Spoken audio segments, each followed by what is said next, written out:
Permítanme un homenaje que también tiene algo de lo personal. Murió Héctor Ricardo García, el periodista más libre que yo haya conocido. Libre de todas las ataduras que muchísimas veces dejan a los periodistas dependiendo de intereses, de presiones, de extorsiones. Este hombre fue muy libre y es lo más importante que siento por él.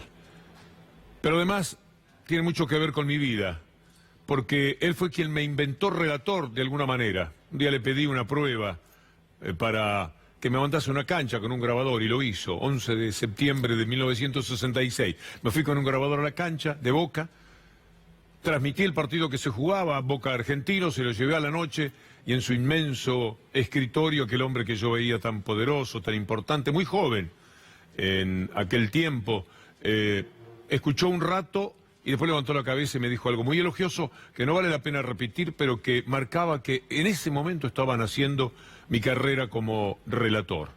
Al poco tiempo, yo vivía en Colonia, venía de Colonia para acá a relatar un partido, el primero que iba a relatar, y en el diario Crónica y en la revista Así aparecían los avisos, el relator más joven de América. Imagine usted, tenía 18 años. La gratitud que siento por este hombre, que siempre fue una enseñanza, trabajaba hasta altísimas horas, porque los diarios cerraban tarde, y escribía la contratapa del diario con una pasión, con un esmero, con un denuedo, y al mismo tiempo, a cada instante era, de alguna manera, detenido en su trabajo, porque venían a hacerle consultas, y solucionaba todo. Sabía cada palabra que iba a salir en el diario el otro día. Un día me mandó a escribir una nota a un partido de la B, y cuando volví, redacté, me dijo, a ver qué hiciste. Entonces había puesto algo así como, el arrabal, el atardecer, se fue apagando para Cambaceres. Entonces leyó y dice, no es así. Decime quién, cómo, dónde, cuándo. Y después si querés poner el solcito. Es decir, primero que nada la información. Era feroz en defender la información. Le gustaba el impacto. Quizás no fue un esteta, pero fue un hombre de bien, un hombre apasionado, salía del mundo de la fotografía. Eso que llamamos un loco cuando le tenemos mucha admiración y no sabemos plenamente cómo definirlo. Hizo de Crónica un imperio, algo formidable, era increíble lo que había conseguido. Detrás de él yo me sentaba muchas veces en su escritorio porque venía y no tenía otra cosa que hacer que charlar con él, estar ahí dando vueltas. Tenía un cuadro donde decía Crónica 763.000 ejemplares, una cosa así, en 1963. Era una cosa absolutamente impensable, increíble. Se fue apagando poco a poco y ya lo sufría cuando aún era uno de los personajes más importantes del mundo del periodismo, porque el periodista pagaba tributo cuando empezó la historia tenebrosa de Papel Prensa. Él mismo fue el primero en contar lo que había sucedido en términos de los diarios con Papel Prensa, no tanto la historia truculenta que hay detrás en el acuerdo de Mañeto y Videla. Él contaba lo que había ocurrido dentro del periodismo argentino y era muy importante lo que decía. Nación, Clarín y La Razón son socios del gobierno de este y del anterior, y del que va a venir en Papel Prensa. Una empresa que vos sabés bien que fue curiosamente, entre comillas, adquirida. En el caso de Crónica, el papel que recibimos es la quinta parte del que realmente nos hace falta. O sea, recibimos 300 toneladas por mes contra 1.500 que nos hace falta. La historia es un poquito más larga, pero ahí está la síntesis. Crónica era un diario lleno de suplementos, etcétera, entonces tuvo que acortarlo. Y los dueños de Papel Prensa, particularmente Clarín, empezaron a crecer. Y ahí vino la forma de ir eliminando competencia y adversarios. Todos los que subsisten lo hacen por el tremendo amor que tienen por el periodismo, pero todos en medio de siempre grandes dificultades y urgencias. Que descanse en paz, jefe. Tanto lo merece. Estos días han sido sacudidos por la discusión en torno al acuerdo todavía no firmado, tiene que ser corroborado por el Parlamento, entre el Mercosur y la Unión Europea. Algo muy pero muy desventajoso. Marketing puro, allí estaban el canciller y el ministro de Producción abrazándose en Bruselas, llamando a Macri, diciéndole perdone que lo despierte, y en realidad había que disculparse porque a Macri eso no le gusta tanto, para contarle lo que había sucedido. ¿Tenemos el abrazo?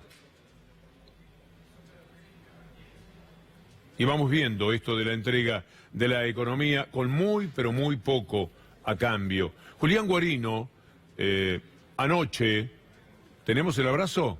Bueno, es el punto de partida. A ver el abrazo. Perdón, presidente, cortarlo. Estamos, Tenemos acuerdo. Acá estoy con Tenemos acuerdo, presidente. de acuerdo. Vamos, Mauricio. Vamos, adelante. Esto es para la tribuna. Todavía no está hecho. Va a ir repercusiones muy negativas en el mundo de quienes piensan en las fábricas, en la industria, en el trabajo, y por supuesto hay quienes están muy felices. Ahí estaba el señor Grobo Patel, al que vamos a escuchar más adelante, diciendo, bueno, lo que tenga que desaparezca. La fábrica tiene el abajo, los trabajadores que se vayan a su casa. Más o menos esto es traducción de mi parte.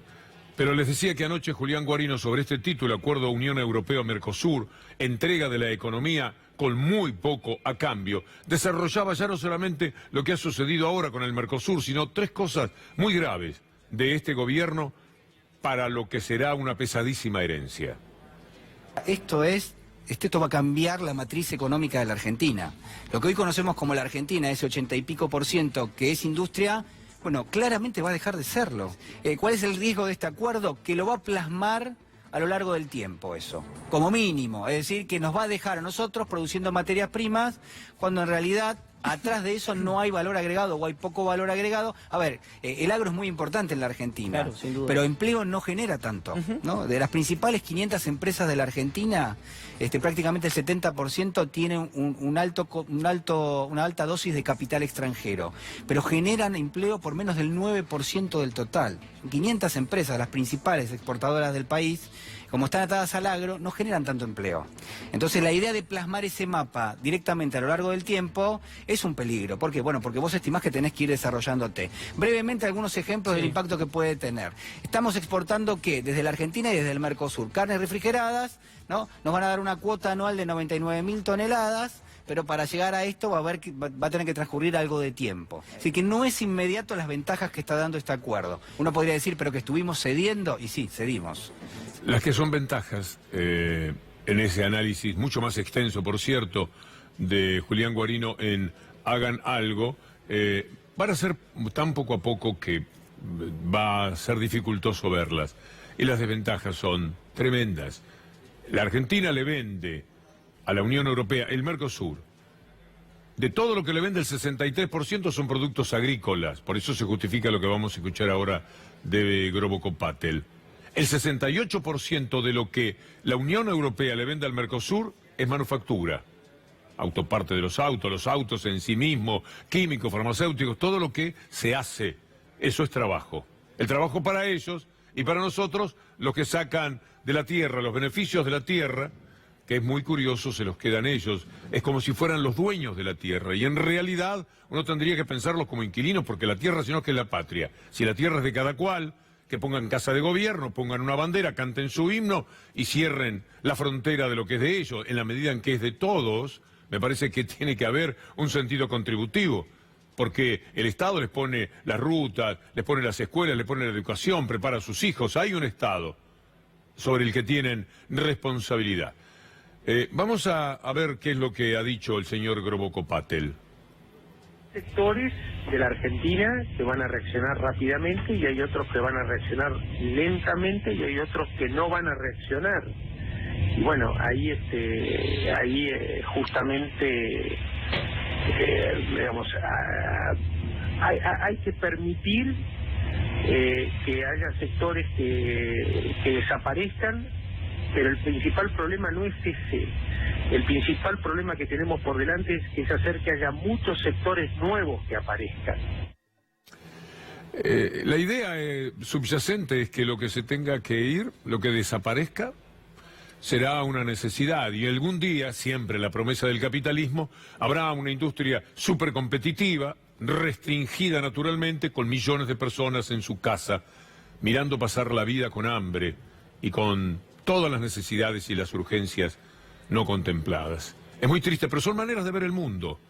Grobocopatel piensa como los sureños. Usted conoce la guerra de secesión de los Estados Unidos, vio 1000 veces en las películas. Murieron 700.000 personas. El sur, campo, algodón y esclavos.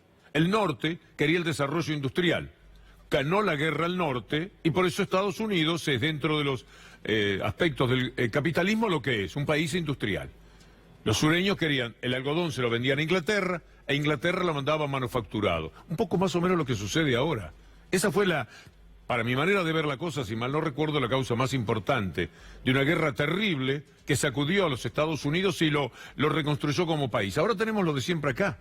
El sur, supuestamente, aquello de los Estados Unidos, quiere campo, quiere trabajo barato, quiere una forma de esclavitud un poco más moderna. Y hay quienes sueñan, desde el mundo del trabajo, con un trabajo decente que se tuvo hasta el 2015, con un trabajo que tenga buen salario, lo que también se tuvo, que le gane a la inflación, y la posibilidad de vivir decorosamente, mejor. Aquello que González Fraga decía, se creían. Qué tipo, ¿no? Qué manera de decirnos una gran verdad. La vida no es eso para ustedes, con los sueldos, salarios medios, irse a Europa, comprar aire acondicionado, comprarse un auto, comprarse una moto. ¿De dónde? ¿Por qué se creían eso? El sueldo medio no puede permitirle semejante cosa. Y hay otro aspecto del acuerdo todavía no refrendado del Mercosur que irrita, porque está hecho sobre la parte final del gobierno. Si esto fuera con un nuevo periodo de Macri y entonces lo inaugura de esta manera, pues ahí pase, discutiríamos, pero no el hecho también de que lo esté haciendo a tan pocos meses del gobierno, del final de su gobierno. Por más que piense en ganar, tiene que plantearse la alternativa de que ganen otros. Él mismo ha dicho alguna vez que un gobierno no debe firmar nada cuando se está terminando. Los acuerdos con China, que se ha producido también así un gran debate político. ¿No puede un gobierno que se está yendo a hacer acuerdos? ¿No puede un gobierno que se está yendo a hacer acuerdos? No puede un gobierno, que es más largo, pero alcanza con la frase que lo dice todo. No puede un gobierno que se está yendo a hacer acuerdos como aquel que se hacía con China, que ahora a ellos sí les sirvió y lo han llevado adelante, todo lo que era el swap y todo aquello que tanto criticaban. Alberto Fernández, candidato, dijo cosas interesantes sobre esto del Mercosur el sábado en Esmata. Hay que revisar. Los acuerdos que Macri está firmando por el mundo los vamos a revisar. A mí no me asusta firmar un acuerdo con la Unión Europea. Lo que sí me asusta es que ese acuerdo nos castigue más de lo que ya nos han castigado. Yo la verdad no quiero vivir en un país, su única posibilidad de progreso sea seguir vendiendo granos y carne vacuna. Yo quiero industrias, quiero lo que hacen ustedes. Si solo estamos llamados a vender granos y carne, ¿qué sentido tiene hacer autos? Yo he sido parte de esa negociación con la Unión Europea, la he conocido. Quiero ver qué es lo que han concedido, porque estoy seguro que lo único que han concedido es más tristeza para los argentinos. A Macri se le acabaron los semestres, ya no es ni el primero ni el segundo, pasaron todos los semestres que podía utilizar y no trajo a la Argentina un solo centavo de ese mundo que supuestamente lo aclama porque es presidente de los argentinos. Y hablando del acuerdo, y con eso de Macri en el pasado, no se puede, no hay derecho, te está yendo, no me firmes una cosa que me condena al gobierno siguiente, parece ética pura. Pero frente a eso es muy interesante, ¿por qué demoraba en firmarse el acuerdo? Hay sentidos soberanos, hay sentido de dignidad que quienes representan al país tienen que tener en cuenta. Mire lo que sucedía y lo que se decía en el 2012. Damos el marco de lo que va a ser el diálogo entre Unión Europea y Mercosur, que es un diálogo que va a tener que decirnos también qué es lo que quieren, porque siempre están pidiéndole a la región de América del Sur cosas, nos están acusando siempre de proteccionistas, pero en realidad deben decirnos cuáles son las propuestas que tienen. Nos hablan de aranceles pero en realidad nuestros países tienen aranceles muy inferiores a los aranceles que tiene, por ejemplo, la Unión Europea para muchísimos productos que nosotros tenemos y que son de muy buena calidad.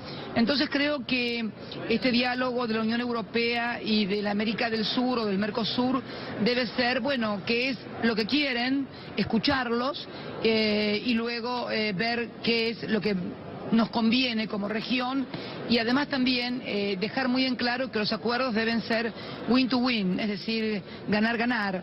Creo que el modelo de acuerdos comerciales en los cuales solamente había un cliente que compraba y otro que vendía o que colocaba sus excedentes, se terminó. Por eso creo que debemos actuar sin ningún prejuicio de carácter ni político ni ideológico, sino simplemente hablando con los números en la mano y contemplando los intereses de cada uno de nuestros países y sociedades. El neoliberalismo necesita países que sean clientes, es decir, los más poderosos siempre devorarse a los más chicos, un poco la historia del mar. Y es muy triste que así sea. Este acuerdo entre países tan desiguales, con semejantes asimetrías, seguramente va a tener un costo muy alto para nuestros países. Lamentablemente llegaron al poder no Lula y Cristina, sino Bolsonaro y Macri. Y el pensamiento, por supuesto, es bien distinto. Tenemos el abrazo de Trump, de Macri a Trump. El trato que nos dan es ese, el poderoso. A mí me dejó muy mal. Los españoles estaban también muy ofendidos porque Trump le dijo al presidente de España, siéntese ahí. Usted se sienta ahí. El presidente de España fue y se sentó ahí. Es una cosa de pertenencia inadmisible, y eso que desde el punto de vista ideológico podría marcar diferencias, ¿no? Mire lo que es el abrazo, presta atención, como Trump lo trae hacia él y Macri es el que abraza, y el otro queda con los brazos colgando del cuerpo. No hay una reciprocidad. Es como venga este muchacho, ahí está, lo tironea. Y queda el abrazo. Así es la relación también. Esto es un poco la psicología que ellos tienen cuando se sientan a la mesa a discutir. Y Trump es un poderoso desagradable, un guarango, un torpe, un personaje siniestro. Pero la Unión Europea, aunque tenga gente más delicada y más caballeresca, en el proceder también es de la misma manera. Ustedes saben las responsabilidades que tienen frente a los agricultores franceses, por ejemplo. Los líos que tendrían si el acuerdo deja librados demasiadas ventajas o derrotas para ellos. No van a aceptar ninguna, no lo pueden hacer. Si la gran batalla que han tenido con Estados Unidos es justamente por los subsidios. Economías muy subsidiadas, como la que tiene Europa. 1.000 millones, por ejemplo, de euros nada más que para vinos, facilitar los vinos. ¿Qué va a suceder cuando vengan los vinos franceses? A un precio que ellos harán razonable porque lo pueden hacer quizás hasta más barato. Bueno, ¿qué va a pasar con la industria aquí? Hay que esperar en cada uno de los casos más elementos de juicio, pero los primeros, los groseros, los que se tienen, son muy llamativos. Y el neoliberalismo es así en todos los aspectos. Usted no sabe quién es un niño que se llama Santino Aizano. Es un electrodependiente, tiene 7 años. Le quiso cortar la luz la gente de Edenor por falta de pago. 7 años, electrodependiente, lo dice Minuto 1. Intentaron cortarle la luz por falta de pago. Hoy nosotros pudimos hablar con su familia. Hola, mi nombre es Adriana, soy la mamá de Aizano Santino, un paciente electrodependiente, al cual le quisieron quitar el día jueves el medidor por una supuesta deuda de 25.000 pesos y que figurábamos como cliente normal y no como cliente sensible. Tuve que pagar, hacer un plan de pago y pagar una cuota de 7.600 pesos para que la escuadrilla no me quite el medidor. Yo creo que es demasiado cruel. Mire, hace poquito se repartieron 3.000 y pico de millones de pesos entre ellos de ganancia. A mí me parece que esta cifra es irrisoria. Pero proceden de tal forma que los padres de este chiquito tuvieron que salir por el barrio a pedir ayuda para pagar la factura y para que no les cortaran la luz. Yo creo que es demasiado. Son muy crueles. Humanamente son muy despreciables, si me permite el término. No pueden hacer esto. Y no pueden tampoco empezar a dejar a la gente, a los niños o a los grandes cuando estamos en un grupo que corresponde vacunarse, sin vacuna. No lo pueden hacer. Y sin embargo, están dando a cuentagotas el tema de las vacunas. En un informe oficial que le entregaron en la Cámara de Diputados, el gobierno admitió que viene adquiriendo cada vez menos vacunas. ¿Cómo puede ser esto? Carla Bisotti es una de las especialistas más importantes para nosotros. Siempre recurrimos a ella para entender qué es lo que está sucediendo. Tres más preocupantes son hepatitis A, hepatitis B pediátrica y varicela, que en 2018 se compraron alrededor de la mitad de las que se necesitaban, y eso es muy difícil que sea por tener stock de las vacunas. Lo que dice el informe que la Comisión de Salud de Diputados le pidió a la Secretaría de Gobierno de Salud un pedido de información pública y mandaron un documento donde dice que en 2018 compraron 400.000 dosis de vacuna de hepatitis A, cuando son 750.000 los niños de un año que hay que cubrir anualmente, y 400.000 vacunas de hepatitis B pediátrica cuando son 750.000 bebés que nacen, 200.000 dosis de varicela cuando son 750.000 niños que hay que vacunar a los 15 meses, triple bacteriana celular que a los 11 años, y a las embarazadas se necesitan alrededor de 1,5 millones y se compraron 900.000, por lo tanto se refleja que realmente hay un inconveniente en la gestión de vacunas. El neoliberalismo es así, te corta la luz porque hay que pagar, si no, a oscuras la vida, así seas un electrodependiente. El neoliberalismo compra menos vacunas porque es un gasto, piensan ellos. Y de aquel orgullo de las 20 vacunas, que estaban todas, todo el tiempo, hemos pasado a esta situación en la que a cada rato las provincias, etcétera, están protestando porque no se las envían. Pero todo se corresponde con una economía cada vez más deteriorada también para ellos, porque recaudan menos en función de esto, y hoy lo estábamos demostrando. Menos en términos reales, menos en términos comparados. Y cierra todo, cerró un shopping ahora en uno de los sectores más, digamos, económicamente mejor desarrollado. Estuvo allí Mauricio Pol.